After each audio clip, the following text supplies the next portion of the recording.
ছিল না। ছেঁড়া বলের ভেতর কাপড় ঢুকিয়ে প্র্যাকটিস করতো ছেলেটা। খেলার সময় একটু দৌড়দৌড়ি করলেই হার্টবিট তরতর করে বেড়ে যেত তার।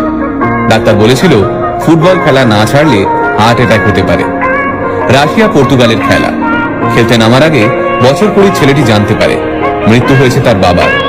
সেদিন ড্রেসিং রুমে কান্নায় ভেঙে পড়েছিল ছেলেটি। তবে পরে ওই ম্যাচেই ম্যান অব দ্য ম্যাচ হয় সে। একসময় ছেঁড়া জামা পরে স্কুলে যাওয়ার সময় যাকে ব্যঙ্গ সহ্য করতে হয়েছিল, আজ সেই ছেলে পৃথিবীর সবচেয়ে দামি ব্র্যান্ডের জামা কাপড় পরে।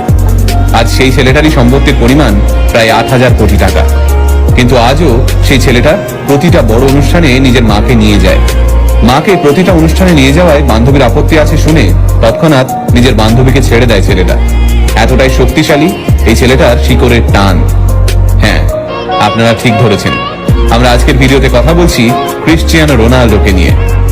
রোনাল্ডোর জন্ম এক গরিব পরিবারে। দুবেলা দুমুঠো ভাত জোগাড় করতেই রোনাল্ডোর বাবা হিমশিম খেতেন।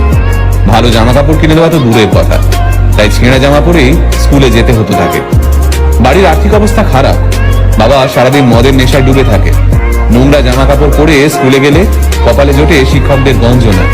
তাই কয়েকটা পয়সার জন্য খুব ছোট থেকেই সাফাই কর্মীর কাজ করতে থাকেন রোনাল্ডো। অবশ্য সমস্ত গঞ্জনা, অবহেলা এবং বঞ্চনার বদলা তিনি তুলতেন ফুটবল মাঠে। ফুটবলের শট মেরে নিজের থেকে বয়সে বড় ছেলেদের ড্রিবল করে মাঝমাঠ থেকে ফ্রি কিক মেরে তিনি চমকে দিতেন সবাইকে। এমনিতে রোগা লিকলিকে চেহারার এক ছেলে, কিন্তু মাঠে নামলেই যেন তার উপর ভর করত এক দানবীয় শক্তি। বাবা ছিলেন স্থানীয় এক ক্লাবের বল বয়, তাই সেই ক্লাবের কর্তারা 12 বছরের রোনাল্ডোকে সুযোগ দেন এই ক্লাবে। কিন্তু সে সময় অন্যান্য ছেলেদের থেকে তাকে প্রায়ই শুনতে হতো, এই দেখ ভিখিরি বল বয়ের ছেলে খেলছে। একদিন মেজাজ হারিয়ে রোনাল্ডো সেই ছেলেদের সঙ্গে হাতাহাতিতে জড়িয়ে পড়েন। ফলে ক্লাব থেকে তাড়িয়ে দেওয়া হয় রোনাল্ডোকে। আবার পাড়ার রাস্তার মধ্যেই বয়সে বড় ছেলেদের সঙ্গে সকাল থেকে বিকেল পর্যন্ত চলতে থাকে প্র্যাকটিস। একদিন রাস্তায় এইভাবে ফুটবল খেলার সময় তিনি নজরে পড়েন পর্তুগালের ক্রীড়া মন্ত্রণালয়ের এক সদস্যের। রোনাল্ডোর খেলা দেখে মুগ্ধ হয়ে যান সেই সদস্য। সরকার থেকে রোনাল্ডোকে সাহায্য করা হয়। জায়গা হয় পর্তুগালের স্পোর্টিং সিপিতে। প্রথমে 16 বছরের রোনাল্ডোকে জুনিয়র টিমে নেওয়া হলেও তার প্রতিভা দেখে তাকে সিনিয়র টিমের হয়ে খেলার সুযোগ দেওয়া হয়।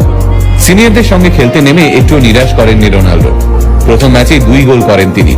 তখনই 16 বছর বয়সে এই বাচ্চা ছেলের পারফরমেন্স দেখে তাকে দলে নেওয়ার জন্য ঝাঁপিয়ে পড়ে লিভারপুল,